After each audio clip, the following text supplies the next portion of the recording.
Welcome to learner B extra. I am Shivani Chauhan. इस video में हम लोग देखेंगे क्लास 9th साइंस की बुक का चैप्टर 12 साउंड। और अब ये लास्ट चैप्टर है और इसके आगे के इसके पहले के पूरी बुक के चैप्टर्स हमारे कंप्लीट हो चुके हैं। तो देखिए साउंड क्या होता है, जो आप सुन रहे हैं वो भी एक साउंड है। जो भी हम बोलते हैं या किसी भी तरीके की आवाज़ जो भी हम सुनते हैं वो साउंड होती है।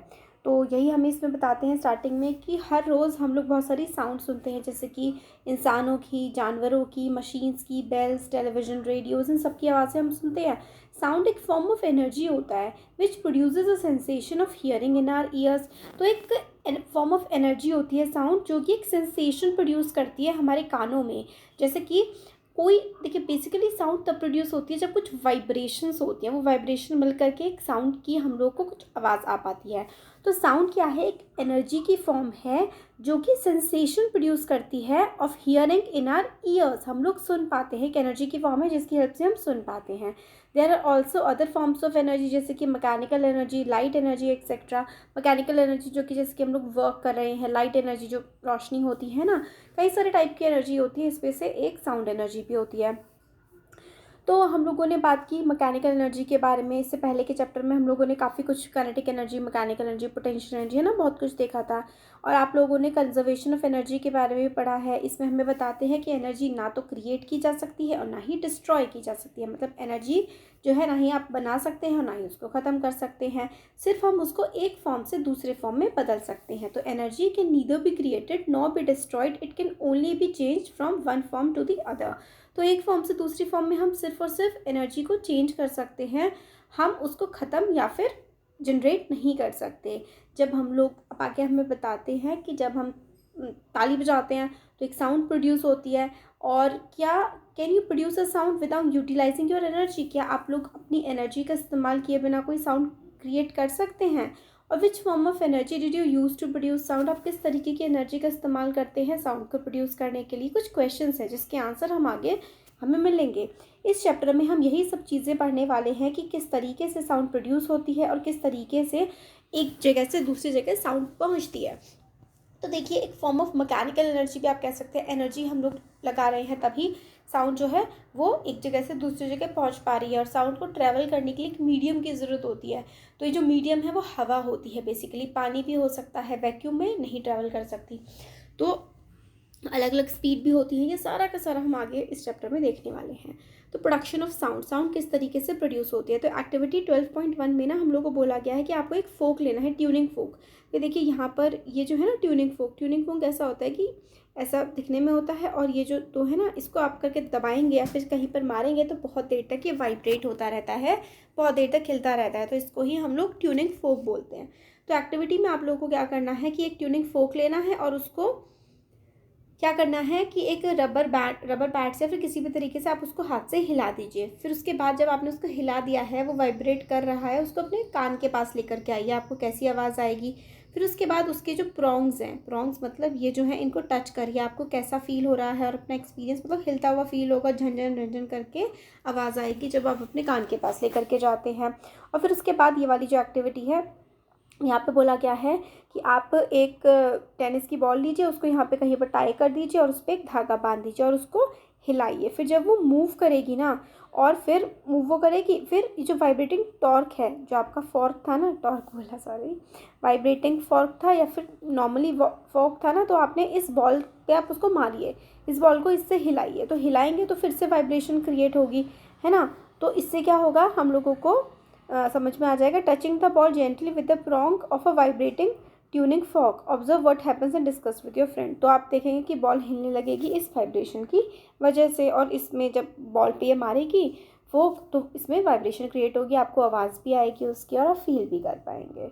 अब इसमें है, हम लोग को बोला गया है एक्टिविटी 12.2 में कि आप एक ग्लास में पानी भर लीजिए, बीकर को या फिर ग्लास को भर लीजिए पूरा ब्रिम तक, मतलब बिल्कुल ऊपर तक पानी भर लीजिए और जेंटली टच करिए वाटर का surface with one of the prongs of the vibrating tuning fork. तो जो ट्यूनिंग फॉर्क है, मतलब हिला करके, पानी बिल्कुल पूरा भरा हुआ है, फिर ऐसे फोक से आप लोग इसको हिलाइए कि जो मतलब वाइब्रेट कर रहा हो। वाइब्रेटिंग फोक से आप हिलाएंगे तो पानी, देखिए क्या है कि इस टम्बलर में पानी भरा हुआ है और ये फोक जो है वाइब्रेट कर रहा है। वाइब्रेटिंग फोक जब आप इस ग्लास पर टच कराएंगे तो एकदम से क्या होगा, पानी गिर भी सकता है ना, ग्लास हिलने लगेगा। तो ये एक्टिविटी हम लोग को बोली गई है। और फिर आप दूसरे में आपको बोला है फिगर 12.3 में कि ट्यूनिंग फॉर्क को आप उस पानी के अंदर बिल्कुल डाल दीजिए तो पानी उछल करके बाहर आ सकता है। तो इस जो अबव एक्टिविटीज़ हैं इससे आप क्या कंक्लूड करते हैं, इससे हमें समझ में आता है कि sound, can you produce a sound without a vibrating object, क्या बिना हिलते हुए ऑब्जेक्ट के बिना आप साउंड को प्रोड्यूस कर सकते हैं? तो देखिए ऐसा नहीं होता है। जब भी साउंड प्रोड्यूस होती है तो वाइब्रेशन ज़रूर क्रिएट होती है। तो इन एक्टिविटीज़ में हम लोगों ने साउंड प्रोड्यूस की बाय स्ट्राइकिंग द ट्यूनिंग फोक। तो स्ट्राइकिंग मतलब उस ट्यूनिंग फोक को हिला करके या फिर किसी चीज़ पे मार करके हम लोगों ने साउंड प्रोड्यूस की थी। हम लोग साउंड प्रोड्यूस कर सकते हैं by plucking, scratching, rubbing, blowing, shaking different objects. हम लोग कई तरीके से साउंड को प्रोड्यूस कर सकते हैं, प्लक करके, खींच के, स्क्रैच करके, रब करके, बहुत सारी तरीके से हम लोग साउंड को प्रोड्यूस कर सकते हैं। As per the our activities what do we do to the objects. तो हमने इन ऑब्जेक्ट्स के साथ क्या किया था, we set objects vibrating and produce sound. तो हम लोगों ने क्या किया, ऑब्जेक्ट को वाइब्रेट किया, हिलाया और उसमें से देखा कि साउंड प्रोड्यूस हो रही है। Vibration means a kind of rapid to and fro motion of an object. Vibration का मतलब होता है कि ऑब्जेक्ट टू एंड फ्रो जा रहा है, मतलब ऑब्जेक्ट ऐसे ऐसे ऐसे ऐसे इस टाइप से ऑब्जेक्ट जो है वो हिल रहा है। तो टू एंड फ्रो मोशन इस ऑब्जेक्ट में हो रहा है। तो वाइब्रेशन का मतलब होता है a kind of rapid to and fro motion of an object. Rapid मतलब तेज़ी से हिलता हुआ, आगे पीछे जाता हुआ मोशन होता है किसी ऑब्जेक्ट का, उसको हम लोग बोलते हैं to and fro motion. The sound of the human voice is produced due to vibration in the vocal cords। देखिए 8th क्लास में भी आप लोगों ने पढ़ा है कि हम लोग किस तरीके से, जैसे मैं बोल रही हूँ, आप कैसे आवाज़ को सुन पा रहे हैं, क्योंकि हमारे जो वोकल कॉर्ड्स होते हैं, हमारे गले में वोकल कॉर्ड है, उसमें वाइब्रेशन होती है। जब हम लोग सांस लेते हैं, सांस छोड़ते हैं, उसकी वजह से जब हम बोल रहे होते हैं तो सांस अंदर बाहर जा रही होती है, वोकल कॉर्ड्स जो है वो वाइब्रेट कर रहे होते हैं, इसकी वजह से ही हम आवाज़ को सुन पाते हैं। तो जब बर्ड जो है अपनी फ्लैप करती है, विंग, जब अपने पंखों को वो फड़फड़ करती है तो आवाज़ आती है ना, और जो मधुमक्खी होती है वो बी बी करके साउंड करती है तो आती है ना आवाज़। और या फिर आप लोग रबर बैंड को खींच करके डाल देंगे, छोड़ देंगे तो वो एकदम से साउंड करता है ना।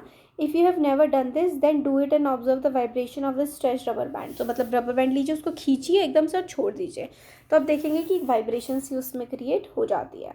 अब आती है एक्टिविटी 12.3। इसमें वही है कि म्यूजिकल इंस्ट्रूमेंट की लिस्ट बनाइए और फिर वाइब्रेशन किस किस में क्या क्या हो रही है वो देखना है। अब यहाँ से इंपॉर्टेंट पार्ट बहुत ज़्यादा शुरू होता है, प्रोपोगेशन ऑफ साउंड। मतलब जो आवाज़ है वो किस तरीके से प्रोपोगेट करती है। प्रोपोगेट करने का मतलब होता है किस तरीके से वो फैल जाती है। तो साउंड जो है वो प्रोड्यूस होती है बाय वाइब्रेटिंग ऑब्जेक्ट। जो हिलते हुए ऑब्जेक्ट होते हैं, वाइब्रेटिंग ऑब्जेक्ट होते हैं, उनसे ही साउंड प्रोड्यूस होती है। द मैटर और substance through which sound is transmitted is called medium.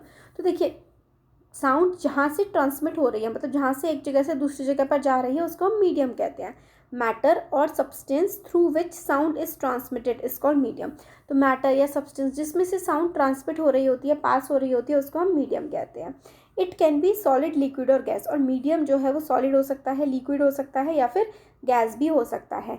Sound moves through a medium from the point of generation to the listener. तो साउंड जो है मूव कर रही होती है from the point of generation, यहाँ से जनरेट हुई और यहाँ तक पहुँची, मतलब यहाँ से साउंड स्टार्ट हुई है और यहाँ पहुँची है, तो ये एक मीडियम में ट्रैवल कर रही है। When an object vibrate it sets the particle of the medium around it vibrating.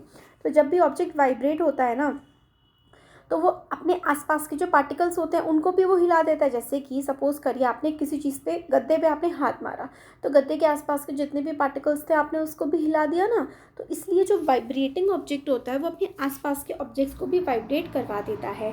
The particles do not travel all the way from the vibrating object to the air. तो particles vibrating object से हमारे कानों तक नहीं पहुँचते, जबकि a particle of the medium in contact with the vibrating object is first dissipates from it equilibrium position.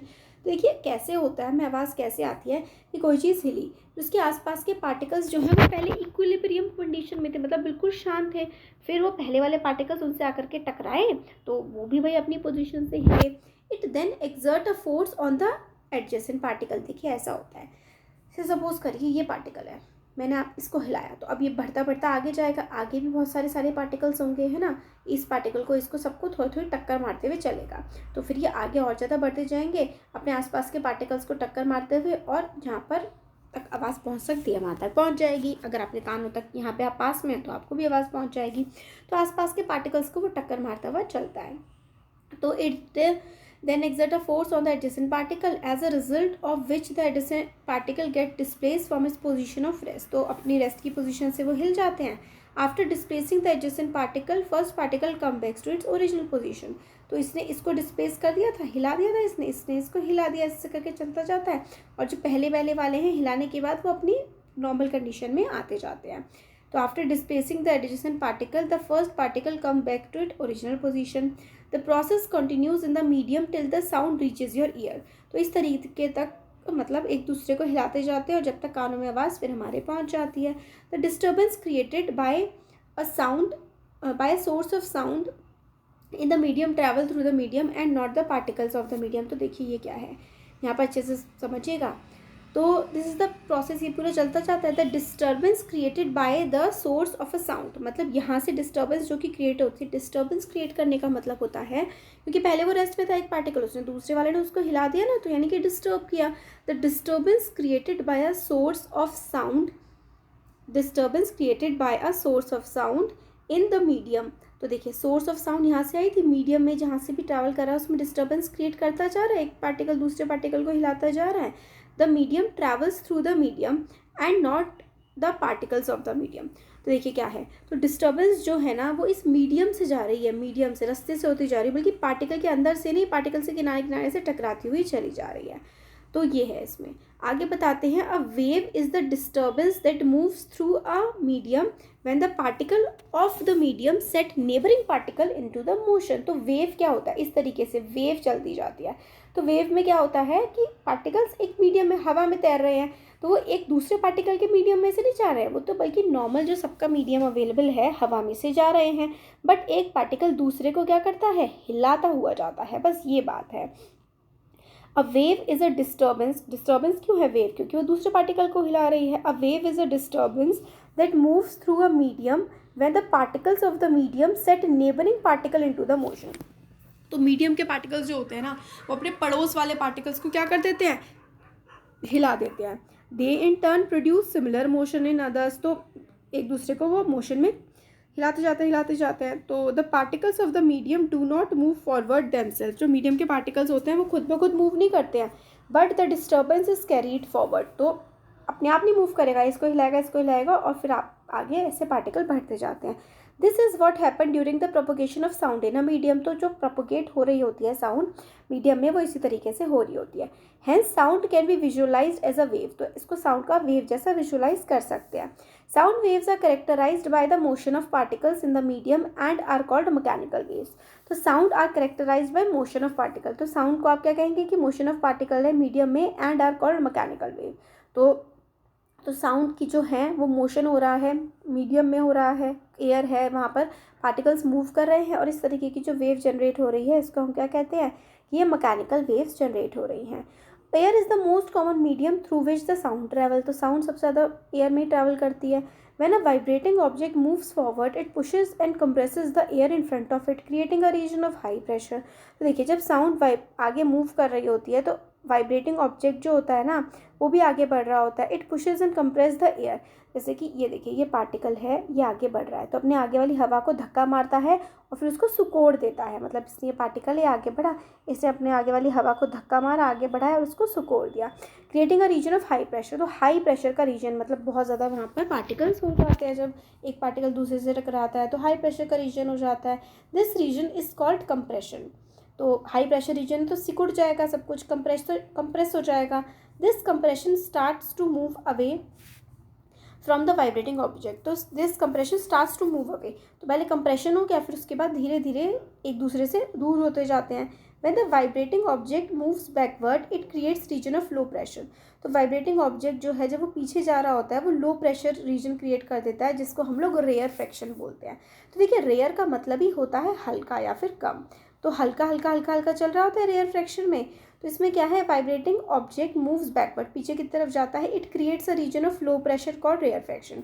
तो low pressure का रीजन बनाता जाता है, रेयर फ्रैक्शन बोलते हैं, जैसे कि फिगर 12.5 में है. तो कंप्रेशन, देखिए कंप्रेशन का मतलब होता है बहुत ज़्यादा इकट्ठी हो जाती है हवा। रेयरफेक्शन का मतलब होता है एक दूसरे से दूर दूर होती है। कंप्रेशन का मतलब होता है इकट्ठी हो जाती है, रेयरफेक्शन का मतलब होता है एक दूसरे से हवा काफ़ी ज़्यादा दूर दूर होती है। तो compression is the region of high pressure and rarefaction is the region of lower pressure. तो ये चीज़ आप लोगों को बहुत अच्छे से याद रखनी है कि कंप्रेशन का मतलब होता है ऐसा इलाका जहाँ पे एयर का प्रेशर काफ़ी ज़्यादा होता है, और रेयरफेक्शन जहाँ पे एयर प्रेशर काफ़ी कम होता है। Pressure is related to the number of particles of a medium in a given volume. तो प्रेशर का मतलब होता है कि कितने ज़्यादा या फिर कितने कम पार्टिकल्स हैं। तो यहाँ पर देखिए कि कंप्रेशन में बहुत सारे पार्टिकल्स एक साथ है, रेयरफेक्शन का मतलब है काफ़ी कम पार्टिकल्स आसपास में साथ साथ जुड़े हुए हैं। तो pressure is related to the number of particles in a given volume, मतलब कितने एरिया में, कितने वॉल्यूम में कितने पार्टिकल्स हैं। ज़्यादा पार्टिकल है तो ज़्यादा प्रेशर होगा। More density of the particles in the medium gives more pressure and vice versa. तो ज़्यादा डेंसिटी होती है पार्टिकल्स की मीडियम में तो फिर ज़्यादा प्रेशर होता है, और कम डेंसिटी होती है तो कम प्रेशर होता है। Thus propagation of sound can be visualised as propagation of density variation और pressure variation in the medium. तो इसमें क्या है, propagation of sound can be visualized as propagation of density variation और pressure variation in the medium. मतलब sound जितना ज़्यादा move कर रही है, इसका मतलब ये है कि जितना ज़्यादा आगे बढ़ेगी, यहाँ पे ज़्यादा डेंसिटी तो यहाँ से मूव करके फिर हल्की डेंसिटी पे, फिर ज़्यादा डेंसिटी फिर हल्की डेंसिटी, तो डेंसिटी चेंज हो रही है ना। तो साउंड का जो प्रोपोगेशन है आप विजुअलाइज कर सकते हैं, देख सकते हैं कि किस तरीके से डेंसिटी वेरिएशन है या फिर प्रेशर वेरिएशन है मीडियम में। ज़्यादा प्रेशर है तो वो आगे को बढ़ जाएगा, इसी तरीके से साउंड हमारी मूव करती है। तो सी का मतलब कंप्रेशन, मतलब बहुत ज़्यादा है। रेयरफेक्शन का मतलब है पार्टिकल्स इसके दूर दूर है। तो यहाँ तक हमारा हो गया। अब हम ये और देख लेते हैं, can sound make a light spot dance. हाँ, तो भाई साउंड लाइट स्पॉट को डांस करवा सकती है। हमें यहाँ पे एक्टिविटी बताई गई है कि आप लोगों को ना एक क्या करना है, एक टिन का सिलेंडर लेना है, उसको ऊपर ऊपर से काट देना है। एक तरफ तो ऐसे नीचे से रख देना है, तो दोनों तरफ से आपने इसको खाली कर दिया। फिर यहाँ पर एक तरफ बलून चिपका दीजिए, गुब्बारा होता है ना, बलून चिपका दीजिए फाड़ करके, और उसके ऊपर एक छोटा सा मिरर चिपकाइए। फिर आप एक अंधेरे कमरे में या फिर मतलब ऐसी जगह जाइए जहाँ कम लाइट हो। फिर एक तरफ से ऐसे करके लाइट का सोर्स आ रहा हो हल्का सा, और आप यहाँ से फूंक मारिए। तो आप फूंक मारेंगे ना, जैसे जैसे आप फूंक मारते जाएंगे तो लाइट हिलती जाएगी, कभी यहाँ पर दिखेगी आपके फूंक मारने से, कभी यहाँ पर दिखेगी, कभी यहाँ पर दिखेगी, अलग अलग जगह आप लोगों को लाइट दिखेगी। तो इसका मतलब क्या है कि जो साउंड है वो लाइट को मूव कर सकती है, मतलब जहाँ पर ज़्यादा तेज़ साउंड होगी उसकी तरफ को लाइट मूव कर जाएगी, क्योंकि जहाँ पे ज़्यादा प्रेशर होगा उसके साथ साथ कम प्रेशर के हिसाब से वो मूव करती जाएगी। तो beam of light from a light source is made to fall on a mirror, the reflected light is falling on the wall. तो वॉल पे रिफ्लेक्टेड लाइट फॉल कर रही है, इससे हमें पता लगता है कि आप साउंड से एक स्पॉट लाइट को भी डांस करवा सकते हैं। तो इस वीडियो में हम लोग इतना ही देख रहे हैं, आगे का चैप्टर हम आगे के वीडियो में देखेंगे। तो कैसा लगा ज़रूर बताइएगा, अच्छा लगा तो लाइक करिए, चैनल को सब्सक्राइब करिए, अपने फ्रेंड्स के साथ शेयर करिए। Thank you.